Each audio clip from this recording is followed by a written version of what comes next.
There are things you notice about your mother only when you stop trying to fix her. The way her hands move too quickly when she lies. Tacking the same fork, smoothing the same section of tablecloth she already smoothed twice. The way her voice drops half an octave when she is about to ask for something, not as a request, never as a request, but as a new arrangement of reality she needs you to confirm. I noticed these things for years without naming them. I was 33 years old before I finally understood what I was looking at. The night everything changed was a Tuesday in November. The kind of cold that doesn't announce itself. It just settles into your shoulders while you're standing at someone else's kitchen counter, pouring wine you didn't want, in a house that stopped feeling like home somewhere around your 23rd year. My mother, Diane, was telling a story about her neighbor's divorce. He was laughing. Her hands were still. That should have been my first warning. The drive from my apartment in Chicago's South Loop to my mother's house in Naperville takes 31 minutes on the I-88 when traffic is light. I have made that drive on average twice a month for 9 years. That is roughly 216 dinners. 216 times I washed my hands in her pink-tiled bathroom, took the chair nearest the window, and attempted to be the daughter she needed without losing the parts of myself I had worked hardest to build. I am a marketing consultant. I run a firm called Birch & Lane out of a 2-room office on West Monroe Street. 7 clients for employees, built from $12,000 in personal savings and 4 years of 18-hour days. The kind of days that leave a specific tension headache behind your right eye, the kind that never fully resolves, just dims between crises. I am not wealthy. I am stable. I have learned that these are not the same thing, and my mother has spent the better part of a decade pretending she doesn't understand the difference. That Tuesday I arrived at 6:47 p.m. The house smelled like rosemary chicken. She only makes rosemary chicken when she wants something. I know this. I walked in anyway, hung my coat on the hook by the door and told myself it was just dinner. "You look tired," she said by way of hello. "I'm fine," I said by way of armor. Her name is Diane Kowalski. She is 61 years old, gray-streaked hair she dyes a fading auburn, and eyes the exact same dark brown as mine. Looking at her face has always been slightly disorienting, like looking at a photograph of a road that could have been yours if you turned left instead of right. I don't always know whether the choices that separated us were hers or mine, or simply the difference between the decades we each came of age in. My brother Marcus called during the appetizers to say he couldn't make it. Food poisoning, he said, which I later understood meant he knew what was coming and had chosen not to be present for it. I don't blame him for that. I understand the instinct to step back from a burning building, even when someone you love is still inside. Dinner was lamb chops and roasted potatoes, a good Côtes du Rhône she'd opened before I arrived, and the specific kind of surface-level conversation my mother excels at. Neighbor gossip, a comment about my haircut, a story about a church fundraiser she'd helped organize. She is charming when she wants to be. He always has been. That charm is not false exactly. It coexists with everything else, the way weather can be beautiful and dangerous at the same time. The money arrived over dessert. It always arrives over dessert. "I need to talk to you about the business account," she said. She said it quickly in the middle of reaching for the fruit bowl so that it slid past like something incidental. I set my fork down. The clink of it against the plate sounded very loud in the quiet kitchen. "What about it?" "I needed to move some funds. Temporarily." Pause. "I was going to tell you." "How much?" She met my eyes for exactly 1 second. 31,000. I didn't react visibly. I reached into my jacket pocket for my phone, tilted the screen away from her and opened my banking app under the table. The account balance had a number in it I didn't recognize. I went to the transaction history. 47 entries. 6 months of them. The oldest was April 14th. Some were $800. One was $22,000. The total was $94,340. "I need to make a call," I said. I stood up. I walked through her kitchen to the back porch without raising my voice, without looking back, without giving her anything to read in my face. The porch smells like cedar mulch and the ghost of a cigarette habit she quit in 2009. It was maybe 28 degrees. I didn't have my coat. I stood with my back to the door and called Patricia Osei, who has done Birch & Lane's accounting since our 2nd year of operation and who answers her phone at 8 p.m. on a Tuesday because she is, in every sense of the word, indispensable. "Patty," I said. My breath was visible in the cold air. I need you to pull every transaction from the operating account going back 6 months. Everything. Tonight. Renata. Her voice shifted immediately. What happened? I'll tell you when you call me back.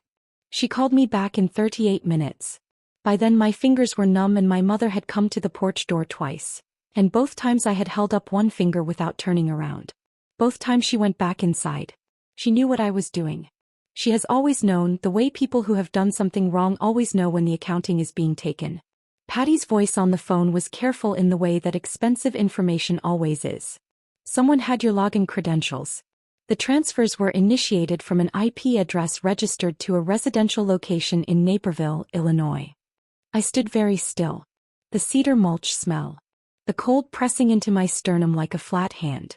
47 transactions, she continued. Total, $94,340. Renata, I need to ask you directly, did you authorize any of these? No, I said. I didn't authorize a single one. Before I went back inside, I stood on that porch for 10 more minutes than I needed to. I want to be honest about what happened in those 10 minutes because the version I'm tempted to tell you is the clean one. The one where I squared my shoulders and felt a cold clarity settle over me and knew exactly what I was going to do. That's not what happened. What happened is that I stood in the freezing dark and thought about not going back in at all. About driving home. About calling her tomorrow and saying I'd looked at the numbers and we needed to set up a repayment plan. Something quiet and private, something that didn't require lawyers or banks or my brother finding out. I thought about all the times I had chosen the version of events that was easier to live with, and I thought about how each of those choices had led, incrementally, to 47 transactions totaling $94,340. I called Dr. Sylvia Marsh's voicemail. She told me once, early in our work together, to do exactly this in moments when I was about to make a decision from a place of exhaustion rather than clarity. I said, it's Renata. I'm at her house. I found the transactions. I know what I have to do. I needed to say it out loud first. To someone. Before I go back in. I hung up. I looked at my reflection in the dark glass of the porch door.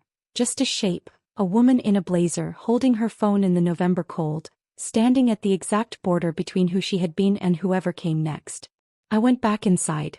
I need you to walk me through each transaction, I said. I sat down across from her. I placed my phone on the table between us, Patty's summary visible on the screen, and I folded my hands and waited. Diane looked at the phone. Then at me. Something passed across her face that was not quite guilt and not quite shame. It was closer to recognition. Like she had rehearsed a version of this scene and was recalibrating now that the actual version had arrived. I was going to tell you everything, she said. You told me $31,000. I was going to tell you the rest when I had a plan to pay it back. When would that have been? She didn't answer. Her hands found the edge of the tablecloth. What came out over the next hour, slowly in pieces with long silences between them that I did not fill. Marcus had debts. 18 months of accumulation. $38,000 to a private lender he'd gotten connected to through someone at his gym. Another $14,000 across 3 credit cards he'd maxed trying to cover the first debt's interest. Diane had been moving money from my business account in increments she believed were small enough to go unnoticed, routing them through a personal account she controlled, covering Marcus's minimum payments. She had also redirected $22,000 toward 2 years of unpaid property tax on this house. A fact she had not shared with me, would not have shared with me had the account balance not forced the conversation. The remaining $20,340 she accounted for in fragments. A new furnace, Marcus's car registration, a bill from a periodontist she'd seen in August. I'm not stealing from you, she said. Her voice had dropped into that lower register. I'm redistributing what was always meant to be family money. Everything I have ever done has been for this family. You took $94,000 from my business without asking me. I would have paid it back. How? She smoothed the tablecloth. I always find a way. You think I wanted this life? Her voice rose slightly then steadied. I sacrificed everything. My whole life I have given to this family, to you and Marcus, and this is the part where you repay me with a lawyer. I looked at her for a long moment. I thought about Eleanor. I haven't called a lawyer yet, I said. I'm telling you that I found the transactions. I'm giving you the chance to understand what you did before I decide what happens next. He cried then. Not loudly. She cried the way women who have cried strategically for decades cry. Economically, with maximum effect, pausing at intervals to check whether it was working. I felt the grief and the fury and the exhaustion all at once. I felt something else underneath all of it, something older and quieter, which was the specific sadness of loving someone who cannot help but take from you, who has never learned how to ask. My mother grew up the oldest of 5 children in a 3-bedroom house in Cicero, Illinois. Her mother, my grandmother Eleanor, who died when I was 19, ran the household finances with what Diane once called creative accounting, which I understood even as a child to mean something specific. Eleanor moved money between her children without asking. She took the birthday cash her husband's brother sent and paid the heating bill and called it a family decision. She borrowed from Diane's babysitting earnings for groceries and forgot to pay it back, and if pressed, explained that the concept of owing money to your own child was a misunderstanding of how families worked. Diane left Cicero on a partial scholarship to Northern Illinois University and told me once, on a rare night of candor over bad wine at her kitchen table, that she had sworn she would never live that way. Never make her children feel like their resources were communal property without their consent. I was 22 when she first borrowed from my checking account without telling me. Small amount. Medical copay. She mentioned it 3 weeks later almost as an aside and apologized in the same breath, and I said it was fine. I said it was fine because she looked so tired and because I loved her and because I was 22 and didn't yet understand that the first time you say it's fine, you are setting a price for yourself that will only ever go down. By the time I was 25, she had my debit card number memorized. By 27, she had added herself as an authorized user on my personal checking account without asking, which I discovered by accident and spent 3 weeks sick with anxiety before I had the bank remove her. He cried then too. She said I was treating her like a criminal. She said she had only meant it for emergencies. I thought about Eleanor. I think about Eleanor constantly now. I think about what it means to carry a pattern so deep in your body that you replicate it without realizing, the way a river carves the same channel through stone not because it chose to but because that is simply the shape the water learned. My mother swore she would be different. She believed she was different. The belief and the behavior existed in her simultaneously, without apparent contradiction for 61 years. That is the thing about inherited damage. It doesn't announce itself. It just shows up at dinner. I called my attorney the next morning. Her name is Gwen Torres and she operates out of a glass-walled office in the Loop with the specific efficient warmth of someone who has heard every version of every story and still manages to be decent about it. I sat across from her desk with Patty's transaction summary printed and organized by date, and I watched her read it without speaking, and when she looked up she said, "How long has this been happening?" 6 months on the business account. Years in other forms. Okay, she said. Here's what we do. We filed a civil claim. We sent a formal demand letter to my mother's address, certified mail, which she signed for on a Wednesday morning and did not respond to for 11 days. The bank confirmed unauthorized access. Diane had used a password she'd watched me type 2 years earlier at this same kitchen table and quietly memorized. The lender holding Marcus's debt received formal notification from Gwen that future contact was to go through counsel. My mother did not contest the claim. She transferred $94,340 back over 11 weeks. I watched the deposits arrive in the business account in uneven increments, $8,000, then $12,500, then $6,000, and only later when Gwen's assistant pulled the source records, did I understand where the money was coming from. My grandfather had died in 2019. He had a small life insurance policy, $110,000. My mother had never mentioned it. She had been sitting on it for 4 years, in an account none of us knew existed, while she moved money out of my business to cover her other obligations. She paid me back with money she had been hiding from me for 4 years. I sat with that for a long time. Marcus called 6 weeks into the repayment period. It was a Sunday. I was in my office on West Monroe watering the spider plant on the windowsill. Patty waters it when I forget, but I'd remembered that week. And his name appeared on my screen and I answered because I always answer for Marcus even now. "She's not sleeping," he said. "She lost 12 pounds. "I know," I said. I didn't know but I believed it. "You couldn't have just worked something out privately?" "There was no private option left, Marcus. She used my business credentials. She took money that my employees' paychecks depend on. She's 61. I know how old she is. So you're just done with her? Just like that. I looked at the spider plant. It was doing well. It had 3 new shoots since September. I'm not done with her, I said quietly. I don't know what I am with her. But I am done being the account she draws from when things get hard. That part is done. He hung up without saying goodbye. I sat in my office chair for a long time after that, in the quiet that is specific to Sunday afternoons in an empty office building, which is a particular kind of silence that feels like the building itself is exhaling. I thought about the moral math of what I had done. I had protected my business and my employees and my own survival. I had done the thing a reasonable person would call the right thing. And I had likely lost my brother at least for a while and possibly for longer than a while because he had needed the same protection I had finally stopped providing, and someone had to absorb the cost of that, and the person who absorbed it was going to be him. Dr. Marsh said in our next session, the pattern doesn't stop because you understand it. It stops because someone refuses to pass it on. That's the whole cost of being the person who breaks the cycle. You take the damage without redistributing it. I am taking the damage. Some days that feels like something I can be proud of. Other days it feels like standing in a field the morning after a storm, surrounded by what the wind took down, not celebrating that the storm has passed, just standing there in the wet silence, trying to understand what the landscape looks like now. I drove past the house 6 months later. She had listed it in February and sold it in March. I found out from Marcus, who texted me the closing date without additional comment, which was also coincidentally my birthday. I pulled over on the street in front of it. Cut the engine. Sat there.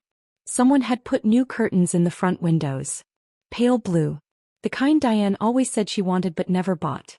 There were window boxes on the sills. Terracotta, planted with something evergreen that I couldn't identify from the car. The house looked smaller than I remembered.